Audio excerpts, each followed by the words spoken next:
What is up everyone, welcome back to another top 10 video where this time we're going to be breaking down the best moments from the second week of competition here in stage 4. To the surprise of absolutely nobody, NYXL clinched the overall top spot in the season standings this week, ensuring that they head into the playoffs with a bye in their division and guaranteeing at least a top 4 finish. Conversely, after a disappointing performance this week, the Houston Outlaws dropped to 8th in the overall rankings. If they can't win out for the majority of the stage, it's likely they'll miss the season playoffs entirely.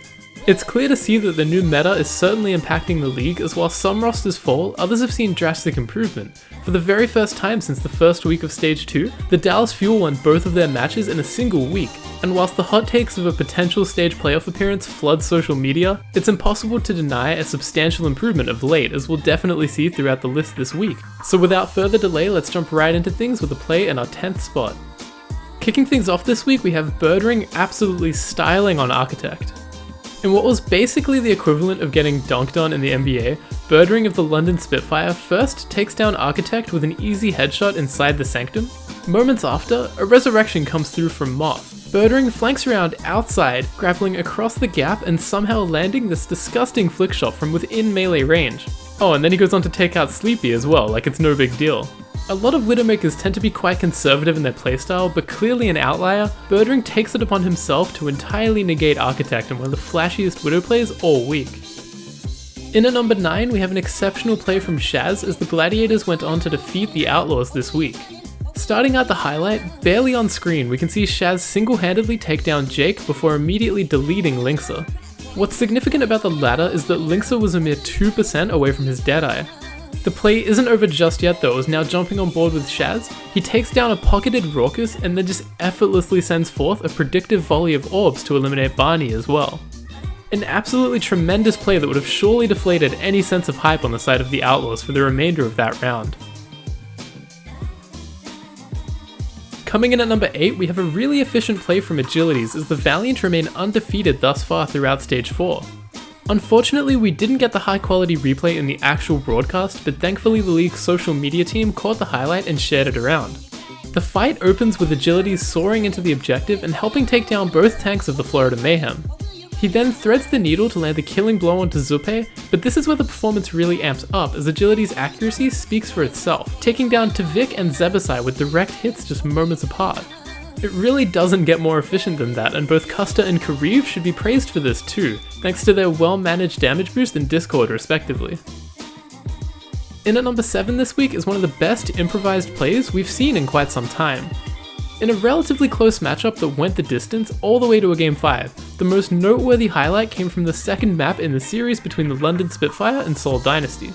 Approaching the point in overtime, kills are traded back and forth until Fury drops his Diva Bomb inside the objective. With Transcendence in play from Jaehong and both supports fleeing the point anyways, you would assume that the Diva Blast would be all for naught.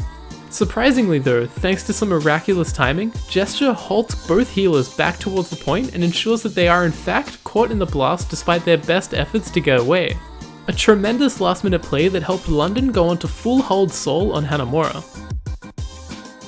Coming in at number 6, we have a great illustration of just how powerful Ryan and Brigitte can be in tandem.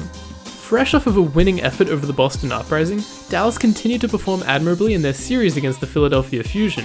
Perhaps a great deal of the outcome can be attributed to teams underestimating Dallas. We'll truly see that theory tested in the coming week as they square off against the Shock and the Spitfire, but nevertheless, a consistent lineup seems to have materialized and the roster continues to outperform expectations. Kicking off their second series of the week with a bang, Mickey and OGE combine their efforts for an incredibly efficient teamfight win. As Philly nears the payload, you can see Mickey hiding just around the corner. With absolutely flawless execution, Mickey and OGE synchronize their abilities so that the Earthshatter can take down those behind Sado and his now stunned shield. The Shatter finds 4 and the rest of Dallas are at the ready to follow up with lethal damage and cruise to a series win over a team that looked sensational throughout the first week of competition. In at number 5 this week, we have a play from Libera on the Hanzo as he all but puts the series with Shanghai to bed.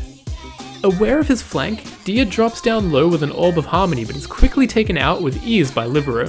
He then goes on to take down Gregory with a single well-placed shot before firing off a scatter arrow and finding a few more key eliminations before NYXL picks up the team kill. The only reason this devastating player wasn't much higher on the list is simply due to the fact that the level of competition is a consideration here, given that the superb flank came against the Shanghai Dragons, but nonetheless, a stellar play absolutely worthy of highlight this week. Coming in at number 4, we have a massive play from the Gladiators as they remove the Florida Mayhem from the map. With time dwindling away from the Mayhem, they advance back towards the objective with a plethora of ults at the ready. However, before they can even set up, both the Graviton and Earthshatter come out from Void and Fissure respectively, leading to a handful of easy kills. Fissure actually attained 3 kills with just a single damage boosted Fire Strike. It's tough to ask for a more efficient team kill, but coming in at number 3, sticking with the exact same map, Florida Mayhem answered straight back with a monstrous team kill of their own in the very next push. Approaching with a substantial ult economy still intact from the previous engagement, Maniton starts out the fight with a huge Graviton that collects 5 members of the LA team. Tavik sends forth his dragons just moments after and then finds the kill into Hydration in the background as well. A truly wild series of events as back-to-back teamfights gave way to consecutive team kills in what turned out to be a thoroughly entertaining series. In our second spot this week is yet another pivotal Brigitte play coming out from Mickey. Chalking up an obscenely fast offensive run on Hanamura, Dallas continued to dominate the map as they then went on to full hold the Philadelphia Fusion. In large part, this sensational achievement can be attributed to Mickey's exceptional play here as he stuns EQO right out of his Dragon Blade just moments before he would have sliced through Harry Hook. Now we all know just what EQO is capable of with that ultimate, especially on this map, but Mickey came through with some heroics as he saved his team and the objective with one perfect play. Target right on the Harry Hook immediately. Go! Immediately! Mickey the hero again! Turn it up big here for Dallas! And finally, to close out the list this week, we have another Dallas play as this time, Taimu pops off on the Reaper in the very first map of the week. It really set the tone of things to come throughout the week as Dallas can breathe a sigh of relief now knowing that 50% of their Season 1 wins have come without the aid of Effect, who remains in Korea for the time being. Every player has stepped up in a big way lately, but it is perhaps Taimu who has had the most significant overhaul, performing at a level we haven't quite seen since prior to the league commencing.